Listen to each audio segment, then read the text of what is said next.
Hey there and welcome to this module on risk versus reward, in this class about portfolio management. So cryptocurrency investing is not a realm for the faint of heart.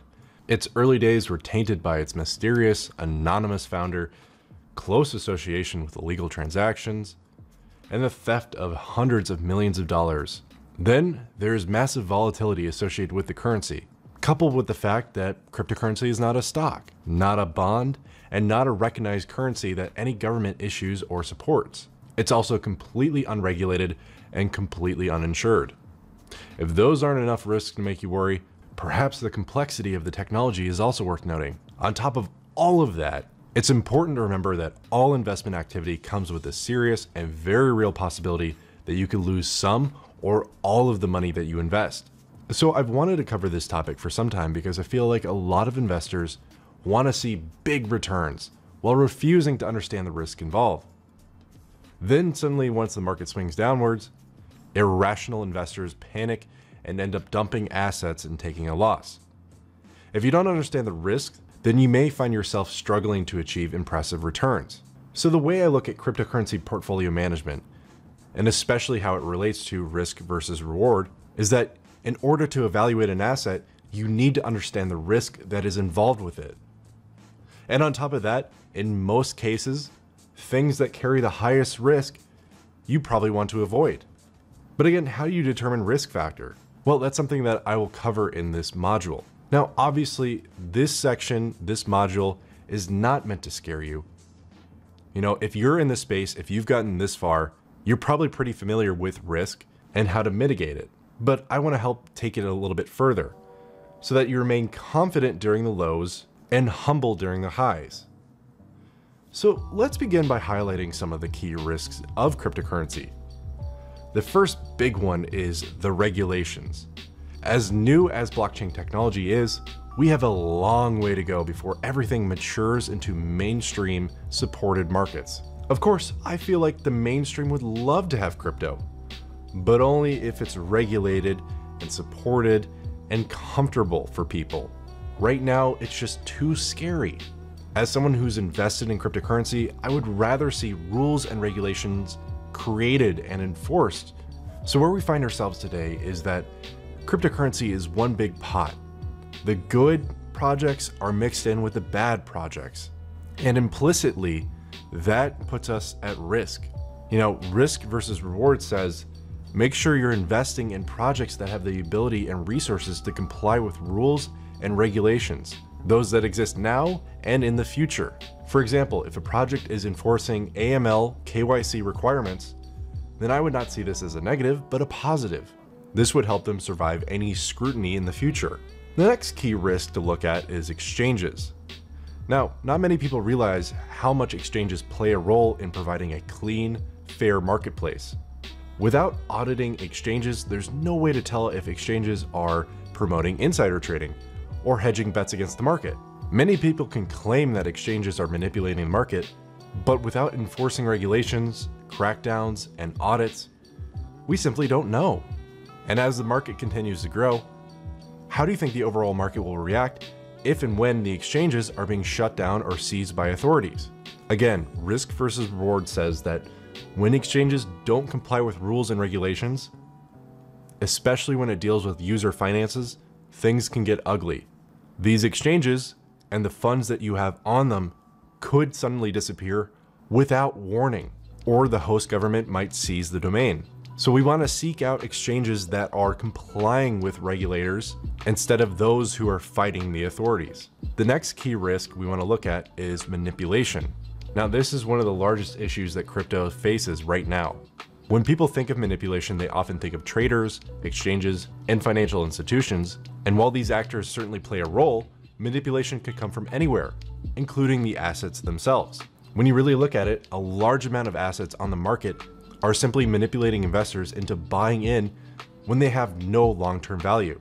So if we look at risk versus reward on this key point, it's all about research, research, research. The price of something is only what someone is willing to pay for it.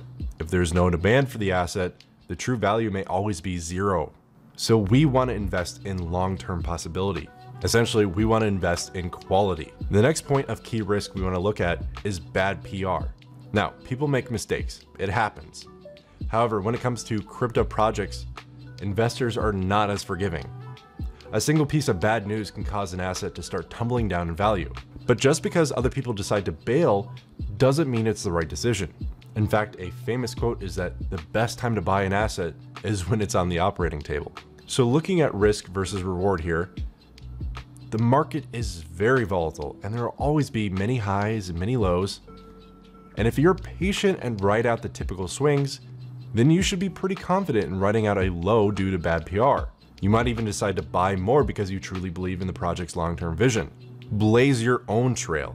So the next key point we want to look at are scams. So this ties into investing in quality. You want to look for things like maybe it's a pyramid scheme. Is this a coin that someone made in their basement? Is there false advertising? I could go on, but the point is all of these things exist in crypto. And essentially, to avoid getting scammed, it comes down to one primary thing. If you don't do the research or understand what you're investing in, there's no one to blame but yourself when things get ugly. So, looking at risk versus reward, research everything you invest in. You must do some work in researching and learning about the project that you're investing in so you can become confident in your investment. Consumer awareness is the best way to minimize your risk. The next key point we want to look at is security. Now, we'll have a later module that'll be all about security, but I briefly want to touch on it here. Because when it comes to your finances, security is your biggest concern. Because this industry is relatively new, it's more vulnerable to phishing, deception, exploits, bugs, glitches, hacks, and flaws. We must all be aware that the risk of a major hack or a major loss is very high. So you can reduce the risk of losing assets by storing them in a wallet off exchanges. Just as you want to diversify your portfolio, you also want to diversify your security methods. You know, it won't do you much more good if you just take all of your funds off exchanges and put them into one wallet. You know, develop a security plan, stick to it, because security is a mindset. It's something you have to be actively participating in. So the last point I want to talk about is the assets themselves. Now, everyone should know that everything you invest in is a risk. There are no exceptions. When it comes to a specific asset, it really comes down to research and believing what you invested in holds value. But of course, common sense says that the higher or faster the market cap is rising, the riskier an asset becomes. The opportunity for impressive returns are very far and few between with high market cap investments, but they are out there. When looking for impressive returns, you must research and find the next big undervalued crypto project. Once you're confident and ready to invest, you also must be patient. So to sum all this up, as you can probably see, the market is not all sunshine and rainbows, and there's no get-rich-quick strategy, as there'll be highs and lows and bubbles and dips and crashes. If you don't understand these risks, you might find yourself in a panic the next time the market swings low or in a direction you're not expecting. So be patient. The entire blockchain infrastructure and the projects utilizing this innovative technology are not going to get built overnight. Thankfully, if you're listening to this, you understand that the best investment you can make is investing in yourself. When you take the time to research, you will find yourself coming across great companies, amazing teams, and revolutionary blockchain services. There are many great investment opportunities out there, but when it really comes down to it, the most important thing you need to achieve impressive returns with is confidence and patience. So, observations of the crypto market may give the impression that when Bitcoin sneezes, the cryptocurrency market catches a cold. You know, in traditional stock markets, this would not be the case. Although there are public companies whose stock movements have strong correlations due to similar work in the same industry, oil companies for example, investors are still capable of diversifying away risk in an equally weighted portfolio by adding stocks with negative correlations to their portfolio. Now, technically, diversifying away risk in a crypto-only portfolio could be difficult. Creating a two-asset portfolio, for example, with highly correlated stocks gives an investor a greater risk of losing more wealth. When two assets have strong correlation coefficient, they tend to move in the same direction. So that means if two assets in the same portfolio move in the same direction, then your gains in wealth will be greater, but your losses will also be more severe. This is the reason why investors try to create portfolios with negatively correlated stocks. Now, if one asset is declining in a portfolio consisting of two assets that are negatively correlated, then it stands to reason that the other asset in the portfolio should be increasing. This should, in effect, diminish the maximum amount of wealth that can be lost in a portfolio. But cryptocurrency is a little different. If you've been around the block, you'll understand that just from checking digital asset prices on a cryptocurrency exchange, it's pretty easy to see that they're highly correlated with one another. If it's not already obvious, if Bitcoin is red for the day, nearly every other cryptocurrency on the homepage will be in the red. And if Bitcoin's in the green, so will a lot of the others. So why is this? Well, the market is very small in terms of market cap and has low liquidity. And a majority of the trade volume is provided by algorithmic traders using bots. There's only a few exchanges who actually establish prices, but prices at the exchanges are connected to arbitrage bots as well. When it comes down to it, all digital assets are really bonded to the Bitcoin or BTC market, with of course a few exceptions like stablecoins. So when Bitcoin is falling, all digital assets are falling because the price of a majority of digital assets is being calculated via the USD BTC price. For example, when Bitcoin's falling, traders could sell altcoins for BTC. Afterward, they can immediately sell Bitcoin and receive dollars and then buy back their BTC at a lower price. Then they could buy cheap altcoins with their Bitcoin and repeat the whole process. So essentially, mainstream crypto assets are closely correlated in their volatility due to the same underlying pool of investors who are all exclusively driven by sentiment and have similar trading motives and news sources. When you see devaluation of the market, it could be pressure from regulators, thefts from exchanges or individuals, or any other negative publicity. When one crypto asset is impacted, it propagates to completely different cryptos using totally different technology on a bear or bull trend. Another point to consider is that liquidity is in the hands of a few based on the total number of crypto assets actively trading daily versus the number in circulation. This is not something we see with traditional stock markets, for example. So basically, if crypto assets fall victim to high correlation coefficients, is it possible to diversify away from risk in an equally weighted cryptocurrency portfolio by adding more crypto assets? And a simple answer, yes. Although digital assets are highly correlated, it is possible to diversify away risk in a crypto-only portfolio by adding more crypto assets to the portfolio. This is where I use a site like cifrdata.com and look at their cryptocurrency correlation matrix. This lets you see the correlation between two assets, where correlation is defined as the degree in which they move in tandem. So for this particular example, I like to use the 180-day correlation matrix, but you can obviously play with the data as you see fit. So looking at the data, we can see something like Bitcoin and Ethereum, BTC ETH, has a fairly high correlation coefficient with 0.85, but something like BTC XRP, Bitcoin and Ripple, with a correlation coefficient of 0.62, are less correlated. So one of the things you want to take into consideration when building a portfolio is finding assets that have low correlation in terms of price to one another. And this is because the reason you're able to diversify away risk in a crypto-only portfolio, even though in general crypto assets are highly correlated, is for a number of different reasons. The first is single asset risks.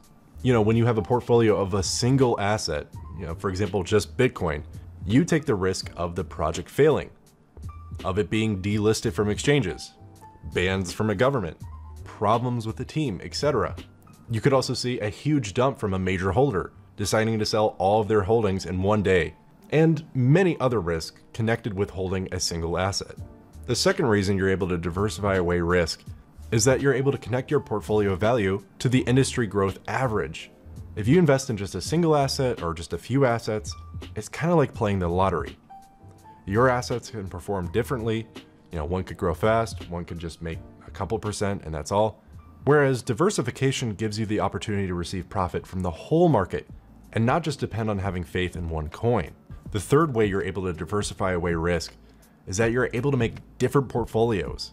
and receive profit that will be averaged on risk type. So we'll talk about that in a sec when I talk about tiers. So even though digital assets are highly correlated, it is possible to mitigate the amount of risk you are exposed to by investing in multiple crypto assets instead of only one crypto asset. It's reminiscent of the old saying, you shouldn't put all your eggs in one basket. By investing in multiple crypto assets, it's possible to spread out the amount of risk you're exposed to instead of having all the volatility of your portfolio come from one asset. By spreading the risk over several assets, it's also possible to increase the expected returns of a portfolio while diminishing the amount of standard deviation to the portfolio. So let's briefly talk about the tiers that we use in our portfolios as a way to mitigate that risk and spread out that correlation we just talked about. So when we build a portfolio, we assign projects to one of 4 tiers, tier 1, 2, 3, or 4.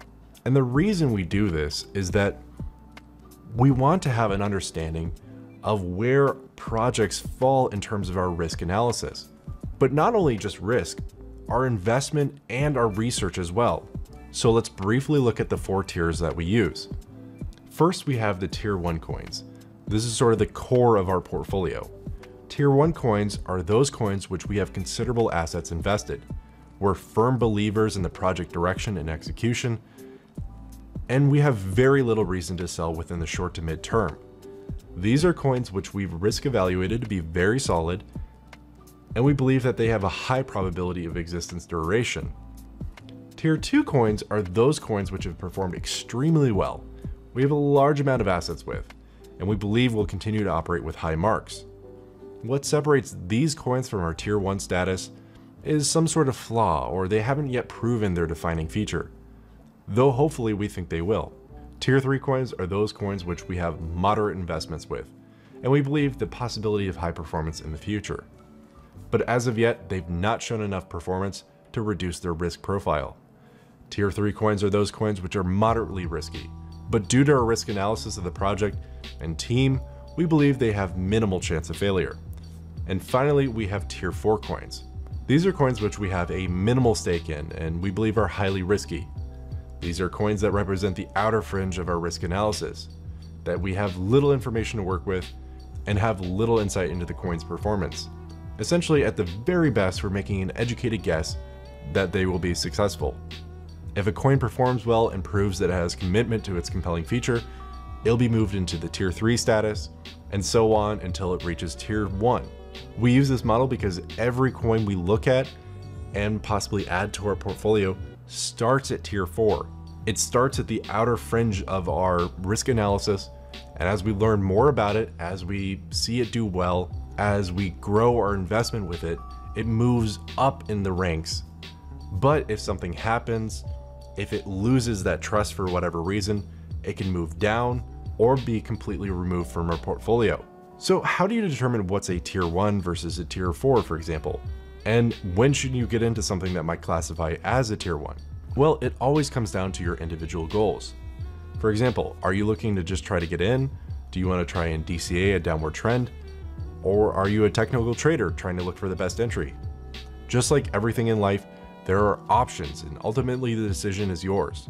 What we try to impress is that while you could absolutely copy our portfolio or someone else's, it's much better for you to take ownership of your own. This space is very immature and we don't have the funds and managed portfolios like we see in traditional markets. You get ahead in this space by finding your own groove and looking for the opportunities. Speculation is the name of the game right now. It's a little scary, but the reward is certainly worth the risk. So hopefully what I'm saying makes sense. Start small and find a few coins that you really believe in and have done a lot of research for. For example, start with 5 and build a portfolio out of them. Then slowly make additions or removals as you discover and learn more. Curate, adapt, and never settle. People sometimes ask why I don't have more tier 1 coins, or isn't this coin a tier 1 coin?